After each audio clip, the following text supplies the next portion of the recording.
Hello मेरे प्रिय विद्यार्थियों। आज हम लोग पढ़ेंगे कक्षा 10 का चैप्टर नंबर 8, जिसका नाम है त्रिकोणमितीय। आज हम आप लोग को पढ़ाएंगे कक्षा 10 के जो चैप्टर 8 है वह त्रिकोणमिति। तो आज हम लोग त्रिकोणमिति के बारे में पढ़ेंगे। देखिए, त्रिकोणमिति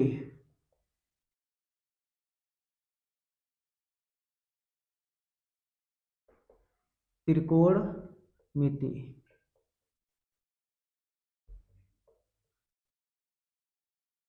त्रिकोणमिति में हम लोग क्या पढ़ेंगे? त्रिभुज की तीन भुजाओं का, तो जो किसी भी त्रिभुज में तीन भुजाएं होती हैं उन्हीं के अनुपात के बारे में हम लोग पढ़ेंगे कि अगर कोई कोण दिया है, भुजाओं का मान दिया है, तो अनुपात हम किस प्रकार निकालेंगे।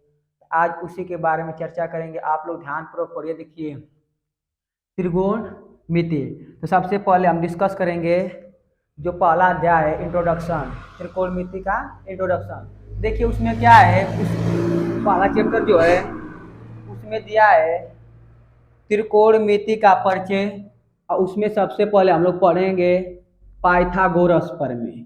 तो पाइथागोरस प्रमेय से पढ़ने से पहले आप लोग समझ जाइए कि समकोण त्रिभुज किसे कहते हैं। देखिए, त्रिभुज जिसमें तीन भुजा हो उसे कहते हैं त्रिभुज। वह आकृति जिसमें तीन भुजा हो उसको कहा जाता है त्रिभुज। त्रिभुज में देखिए तीन कोण है, एक भुजा, दो भुजा और तीन भुजा। मान लीजिए इसका नाम है A B C. A B C त्रिभुज, इस त्रिभुज का हम लोग नाम लिखेंगे ए बी सी। और यदि इसकी भुजा का नाम लिखना है, त्रिभुज की तीन भुजाओं का नाम लिखना है, देखिए अगर इस भुजा का नाम लिखना है तो इसका एक पॉइंट ए है और एक पॉइंट बी है, इसका नाम लिख सकते हैं हम लोग ए बी। और यदि इस भुजा का नाम लिखना है, देखिए इसके एक पॉइंट पर सी है और एक पॉइंट पर बी है, तो इसे हम कह सकते हैं बी सी या सी बी। और एक भुजा बची अभी यह, इसका नाम क्या हो जाएगा, ए सी या सी ए। इस प्रकार भुजाओं का नाम हम लोग लिखते हैं।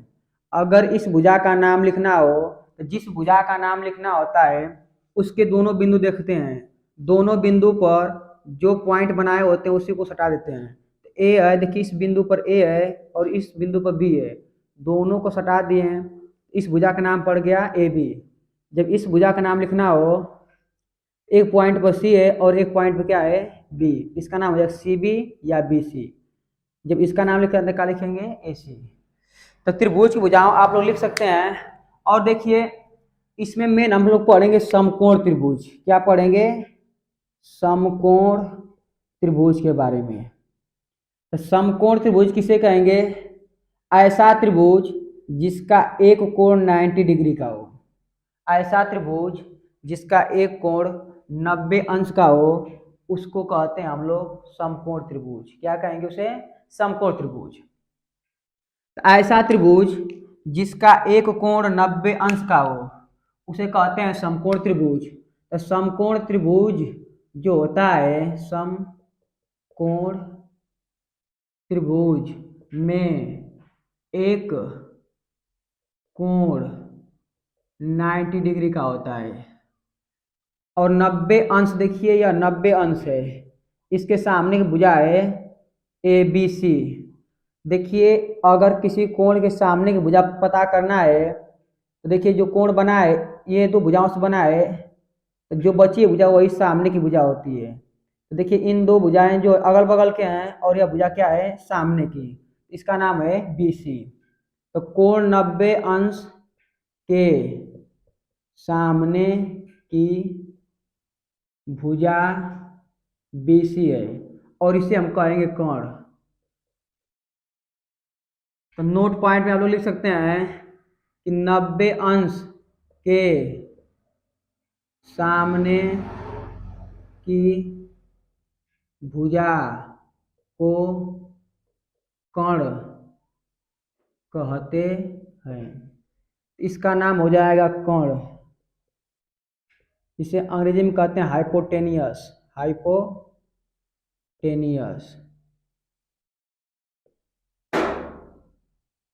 समकोण त्रिभुज में 90 अंश के सामने भुजा को कहते हैं कोण, यदि इसको हम मान ले थीटा, कोई कोण मान ले, क्योंकि इनके बीच का कुछ कोण है, अगर इसके सापेक्ष लें तो मान लीजिए थीटा मानते हैं, तो जो कोण लेंगे उसके सामने की भुजा होती है लंब,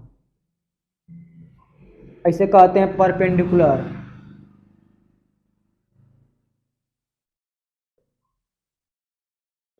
परपेंडिकुलर, और जो बच जाती है इसका नाम होता है आधार, इसे कहते हैं बेस।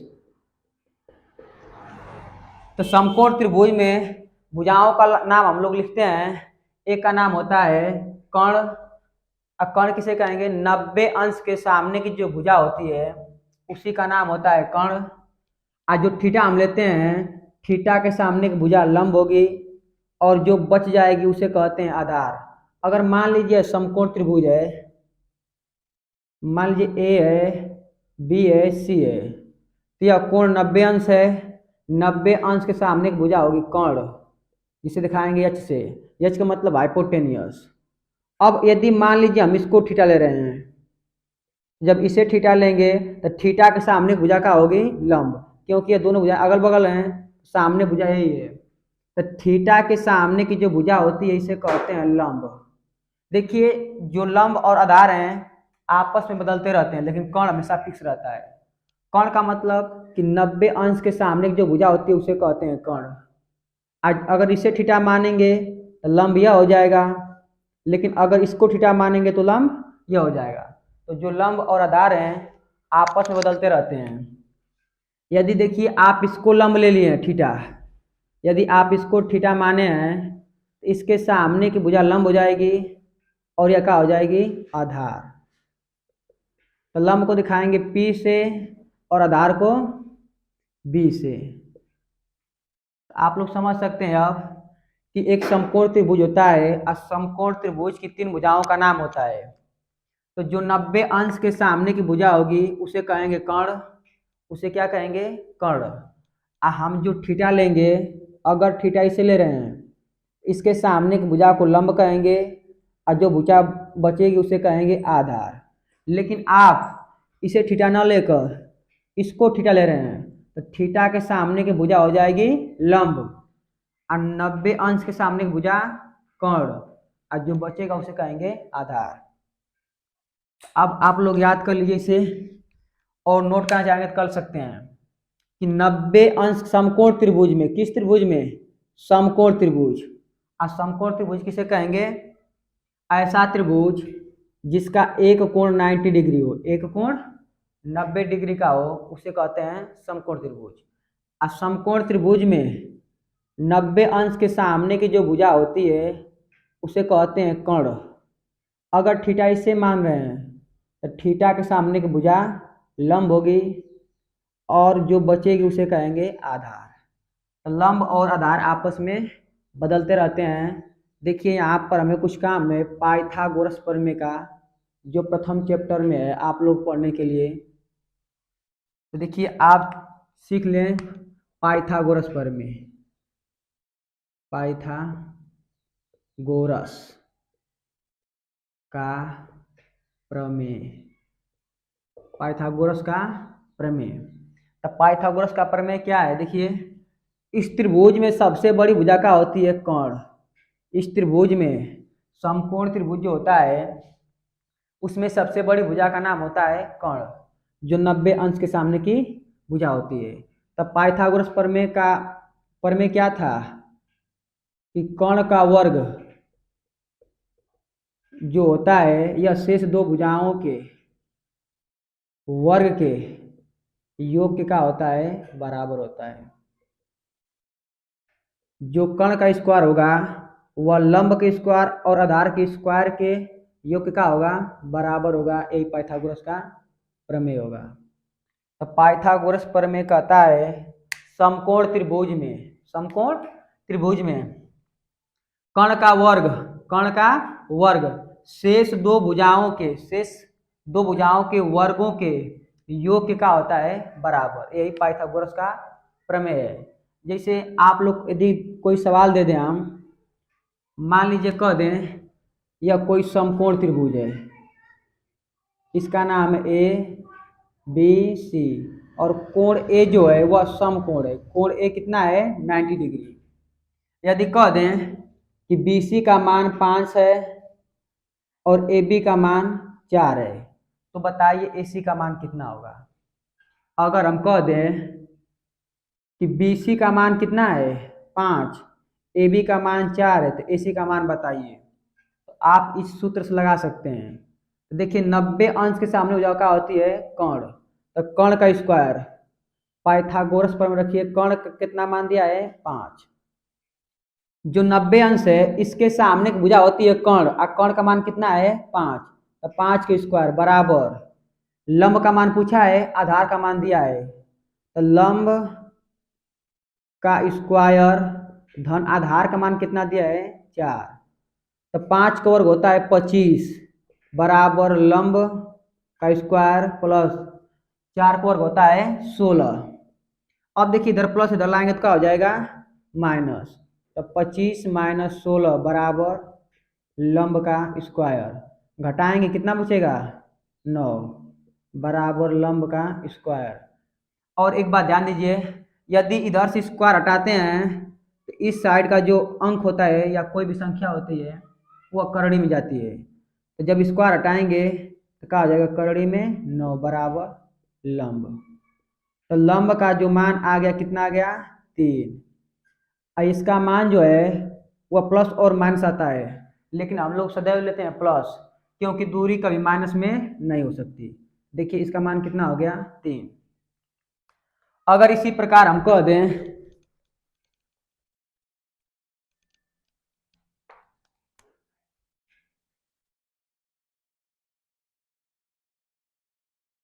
या मान लीजिए कोई समकोण त्रिभुज है 90 अंश, इसका नाम A है, B है, C है। अगर कह दें इसका मान 13 है और इसका मान 12 है तो बताइए इसका मान कितना होगा। तो आप इसी सूत्र पर रख लगा लीजिए। देखिए कर्ण का मान कितना दिया है 13, तो 13 का वर्ग बराबर लंब का मान कितना दिया है 12, 12 का वर्ग प्लस आधार का मान निकालना है तो आधार का स्क्वायर। अब देखिए 13 का वर्ग होता है 169, अब 12 का वर्ग जानते हैं आप लोग होता है 144 प्लस आधार का स्क्वायर। इधर प्लस से इधर लाएंगे तो क्या हो जाएगा माइनस, 169 माइनस 144 बराबर आधार के स्क्वायर। अब घटाएंगे कितना बचेगा 25 बराबर आधार का स्क्वायर। अब देखिए जब स्क्वायर हटेगा तो कहाँ जाएगा करड़ी में, तो करड़ी में हो जाएगा 25 बराबर आधार। और जब इसका वर्गमूल निकालेंगे तो कितना आएगा 5, आधार का मान कितना आ गया 5, आधार का मान कितना आ गया 5। तो इसी प्रकार इस त्रिकोणमिति चैप्टर में जो पहला चैप्टर है आप लोग का 8 प्रश्नावली 8 है, उसमें हमें लंब कर्ण आधार का मान निकालना हो, जब भी लंब या कर्ण का मान निकालेंगे देखिए उसमें क्या होता है कि दो भुजाओं का मान दिया होता है, दो भुजाओं का अनुपात दिया होता है और तीसरी भुजा का मान निकालना होता है, तो हम पाइथागोरस प्रमेय से निकाल सकते हैं। तो अब चलते हैं त्रिकोणमिति चैप्टर पर। आप लोग इसको ध्यान पूर्वक पढ़िए और एक दो बार अपने से हल कीजिए इसे, क्योंकि जब भी हम त्रिकोणमिति का सवाल लगाएंगे पहला चैप्टर का तो उसमें प्रत्येक बार यह प्रश्न आएगा कि साइन ए का मान यदि 4/5 हो तो काश का मान निकालिए। मतलब जब भी मान निकालना हो उसमें हम या तो लंब गायब करेगा या तो आधार गायब करेगा या तो कर्ण गायब करेगा, दो भुजा का मान देगा, तीसरी भुजा का मान ज्ञात करना होता है। तो देखिए आप लोग को बताए हैं कि मान लीजिए कोई समकोण त्रिभुज है, इसका नाम A है, B है, C है, और अगर यह 90 अंश है तो 90 अंश के सामने भुजा होती है कर्ण। अगर इसे थीटा माने तो थीटा के सामने भुजा क्या हो जाएगी लंब, और यह क्या हो जाएगा आधार। अगर हम तीन भुजाओं का अनुपात करें, अगर इन तीन भुजाओं का अनुपात करें तो कितने अनुपात बनेगा आप लोग कमेंट में जरूर बताइए। देखिए अगर तीन भुजाओं का अनुपात करें तो एक बन सकता है लंब बटा में आधार, और दूसरा बन सकता है लंब बटा में कर्ण। और बना सकते हैं आप लोग लंब बटा में आधार, लंब बटा में कर्ण। अब लंब अगर ऊपर है तो कोई भुजा संभव नहीं है। एक बार आधार ले लीजिए, आधार बटा में क्या हो जाएगा लंब, एक बार आधार के बटा में ले लीजिए कर्ण। अब एक बार कर्ण को ऊपर रख दीजिए तो कर्ण बटा में लंब, हो सकता है एक हो जाए कर्ण बटा के आधार। यही 6 अनुपात है। देखिए अगर समकोण त्रिभुज में भुजाओं का अनुपात निकालें तो अनुपात केवल हमें 6 ही प्राप्त होंगे, इससे बेसी नहीं प्राप्त होंगे। तो क्या है कि गणितज्ञों ने क्या किया कि जो ये अनुपात हैं इनका उन्होंने कुछ नाम दे दिया। लंब बटा में कर्ण का जो अनुपात है इनका नाम उन्होंने रख दिया साइन थीटा। क्या रख दिया साइन थीटा। यदि मान लीजिए इसी को पलट दें हम तो क्या हो जाएगा कर्ण बटा के लंब, इसका इन्होंने मान दे दिया कोसेक थीटा। अगर लंब के बटा में कर्ण है तो उसका नाम क्या दे दिया साइन थीटा। जैसे मेरा नाम रामजीत है, सबका कुछ न कुछ नाम होता है। तो यहाँ पर देखिए जो लंब बटा में कर्ण है इसका मान उन्होंने दे दिया साइन थीटा, और जो कर्ण बटा में लंब है उसका मान उन्होंने क्या दे दिया कोसेक थीटा। तो बताइए एक दूसरे के जस्ट उल्टा है कि नहीं है। तो हम लिख सकते हैं कि जो साइन थीटा है इस उल्टा किए हैं, इसका मतलब 1 बटा में कोसेक थीटा। तो जो साइन थीटा होता है वह कोसेक का होता है उल्टा होता है। एक सूत्र यहाँ से बन जाएगा। अब बताइए जब साइन का उल्टा कोसेक है तो कोसेक का उल्टा क्या हो जाएगा साइन थीटा। जैसे मेरे सर का उल्टा पैर है, अब पैर का उल्टा क्या हो जाएगा सर। उसी प्रकार साइन का उल्टा कोसेक है तो कोसेक उल्टा का हो जाएगा साइन। आप लोग इसे याद कर लीजिए कि लंब बटा में जो कर्ण है, लंब बटा में कर्ण, उसका नाम दे दिया साइन थीटा। अगर इसी को पलट दे तो उसका नाम पड़ गया कोसेक थीटा। इसका मतलब कि जो साइन है कोसेक का उल्टा है और कोसेक किसका उल्टा है साइन का। इसी तरह जो आधार बटा के कर्ण है, आधार बटा के कर्ण, आधार बटा के कर्ण, इसका नाम दे दिया इन्होंने कास थीटा। आधार बटा के कर्ण का नाम दे दिया कास थीटा। यदि इसी को पलट दें हम लोग तो हो जाएगा कर्ण बटा के आधार, और इसका नाम इन्होंने दे दिया सेक थीटा। इसका मतलब कि जो कास थीटा है इसका उल्टा होता है सेक, तो सेक का उल्टा क्या हो जाएगा 1 बटा में कास थीटा। उसी तरह हम कह सकते हैं कि जो लंब बटा के आधार है, देखिए लंब बटा के आधार, लंब बटा के आधार जो है लंब बटे के आधार, इसका नाम इन्होंने दिया tan थीटा। यदि इसको पलट दें तो हो जाएगा आधार बटे में लंब, इन्होंने इसका नाम दे दिया काट थीटा। इसका मतलब कि जो tan थीटा है और उल्टा किसका है काट थीटा का। तो हम लिख सकते हैं काट थीटा बराबर 1 बटा में tan थीटा। तो आप लोग यदि इसको याद करने का प्रयास कीजिए, अगर याद नहीं हो रहा है तो सवाल जितना प्रैक्टिस करेंगे याद हो जाएगा। अगर लंब बटा कर्ण है तो होगा साइन थीटा, अगर इसी को पलट दें कर्ण बटा लंब कर दे हो जाएगा कोसेक थीटा। तो आप लोग याद करते हैं कर सकते हैं कि साइन का उल्टा कोसेक, कोसेक उल्टा साइन, साइन का उल्टा कोसेक होता है और कोसेक उल्टा क्या होता है साइन। साइन का उल्टा कोसेक, कोसेक उल्टा साइन, तो साइन थीटा बराबर होता है लंब बटा के कर्ण। तो साइन का उल्टा क्या हो जाएगा कोसेक, तो कोसेक का हो जाएगा कर्ण बटा के लंब। जस्ट उसी प्रकार काश का उल्टा होता है सेक। काश का उल्टा क्या होता है? सेक। और सेक का उल्टा काश। काश का उल्टा सेक, सेक का उल्टा काश।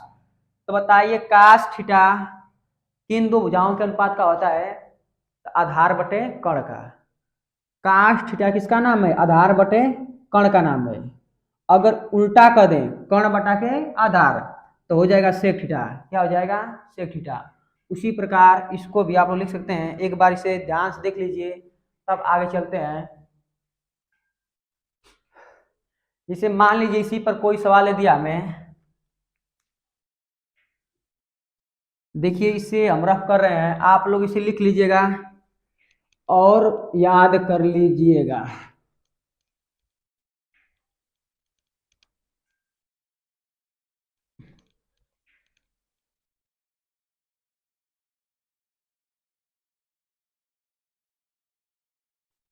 अगर प्रश्न कह दे कि साइन ए बराबर 1/2, चाहे बोल दे साइन ए बराबर 1/, या बोल साइन साइन ए बराबर 3/4, तो 3/5, तो काश ए टैन ए और काट ए का मान ज्ञात कीजिए। यदि साइन ए बराबर 3/5 तो काश ए टैन ए काट ए का मान ज्ञात कीजिए। देखिए हल में दिया है साइन ए बराबर 3/5, तो बताइए साइन बराबर क्या होता है? लंब बटा के कर्ण, लंब बटा के कर्ण। तो बताइए जो लंब है इसका मान कितना है? 3, और कर्ण का मान कितना है? 5। तो हमें किसका मान निकालना है? आधार का मान। तो आधार का मान हम किस प्रकार निकालेंगे? तो पाइथागोरस पर में लगा दीजिए। आधार का मान पूछा है तो पाइथागोरस पर में लगाइए। क्या होता है? कर्ण का वर्ग बराबर लंब का वर्ग धन आधार का वर्ग। तो बोलिए कर्ण का मान कितना दिया है? 5 का वर्ग बराबर लंब का वर्ग धन आधार का वर्ग पूछा है। तो 50 25, 3 3 9, इधर प्लस इधर क्या हो जाएगा? माइनस। आधार का स्क्वायर कितना बचेगा? 16 बराबर आधार का स्क्वायर। और जब स्क्वायर हटाएंगे तो जाएगा करड़ी में, और करड़ी में से निकालेंगे कितना आएगा? 4। आधार का मान कितना आ गया? 4। अब ध्यान देखिए लंब का मान 3 है, कर्ण का मान 5 है, और जो आधार है इसका मान आ गया 4। तो अब बताइए हमें निकालना है काश ए का मान। काश ए का मान, काश ए बराबर होता है आधार बटा के कर्ण, आधार बटा के कर्ण। जो काश ए होता है उसका मान कितना होता है? आधार बटा के कर्ण। तो बताइए आधार का मान कितना था? 4, और कर्ण का मान कितना है? 5। काश ए का मान निकल गया। उसी प्रकार निकालेंगे टैन ए का मान। तो टैन ए बराबर होता है लंब बटा के आधार। तो लंब का मान कितना है? 3। आधार का मान कितना है? 4। उसी तरह हम निकालेंगे काट का मान। काट जानते हैं आप लोग टैन का उल्टा होता है, तो हो जाएगा आधार बटे के लंब। इसका मतलब 4/3। तो इस सवाल को आप लोग लगा लीजिए। पूरे प्रश्नावली में 8A के पूरे प्रश्नावली में इसी प्रकार का सवाल दिया है, आप लोग लगा सकते हैं तो लगा लीजिए, रख लीजिए। अब चलते हैं हम लोग प्रश्नावली 8A का पहला सवाल लगाते हैं। देखिए प्रश्नावली 8A का पहला सवाल है, इसे रफ कर दे रहे हैं।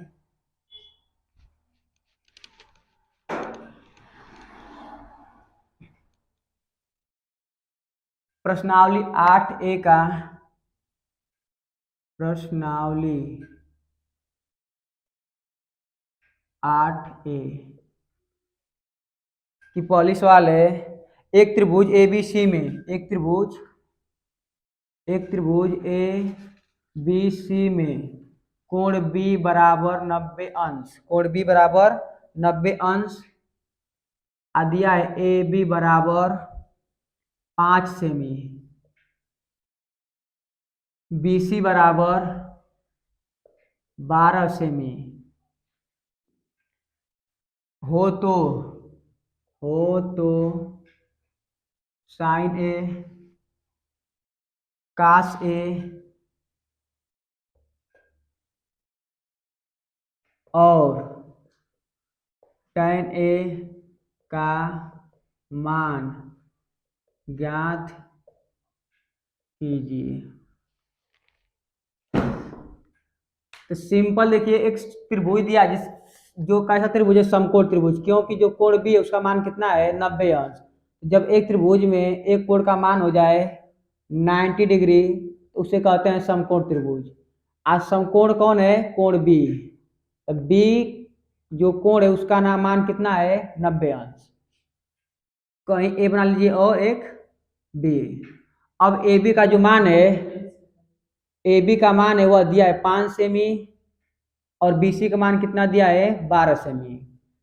इसका मतलब अगर इसको थीटा मान लेंगे हम, तो थीटा के सामने भुजा लंब है, लंब का मान दिया है 5 सेमी, आधार का मान दिया है 12 सेमी और कोण का मान हमें निकालना है, कोण का मान निकालना है। तो लगा दिए पाइथागोरस प्रमेय। तो पाइथागोरस प्रमेय होता है कोण का वर्ग बराबर लंब का वर्ग धन आधार का वर्ग। तो कोण का मान ज्ञात करना है। लंब का वर्ग कितना दिया है 5 का स्क्वायर, आधार का मान कितना दिया है 12 का स्क्वायर। तो कोण का स्क्वायर बराबर 5 का स्क्वायर होता है 25 और 12 का होता है 144।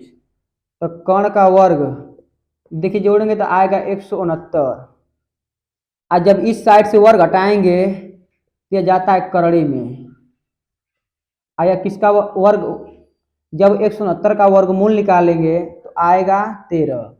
देखिए इसमें प्लस और माइनस दोनों होते हैं, लेकिन हम लोग दूरी निकाल रहे हैं। क्या निकाल रहे हैं, दूरी। और दूरी कभी माइनस में नहीं होती है। तो जो कोण का मान आ गया वो कितना आ गया 13 सेमी। अब आराम से जो मान दिए उसको निकाल सकते हैं आप लोग। तो जो त्रिकोणमितीय अनुपात दिए हैं, पहला दिया है साइन ए। तो बताइए साइन ए बराबर क्या होता है, लंब बटा के कोण। तो लंब का मान कितना है 5 और कोण का मान कितना है 12। लंब का मान 5 है, कोण का मान 13, कोण का मान कितना है 13। वो आधार का मान था, कोण का मान कितना है 13। अब इसी प्रकार निकालिए कास ए का मान। तो कास ए बराबर होता है आधार बटे के कोण। आधार का मान आप लोग है दिया है 12 और कोण का मान अभी हम लोग निकाले हैं कितना है 13। इसी प्रकार हम निकाल सकते हैं tan ए का मान। और tan ए बराबर होता है लंब बटे के आधार, लंब बटे के आधार। तो लंब का मान कितना दिया है 5 और आधार का मान कितना है 12। इसी प्रकार आप प्रश्नावली 8 का पूरा लगा सकते हैं।